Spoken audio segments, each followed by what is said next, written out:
ኩላሊታችሁ መጎዳቱን የሚያሳዩ ምልክቶች ልንገራችሁ። አንደኛ ሽንታችሁ አረፋ መልክ የሚይዝ ከሆነ በብዛት ማለት ነው።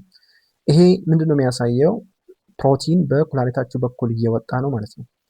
ስለዚህ ይህንን ፎሚ አፒራንስ ይባላል በእንግሊዝኛ። እንደዚህ አይነት መልክ ይኖረዋል።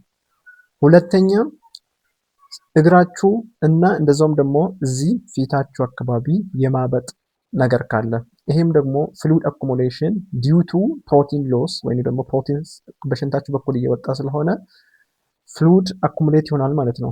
ወይም ደግሞ ፈሳሽ ይከማቻል ማለት ነው። ለዚህ እብጠት ይዳርጋል።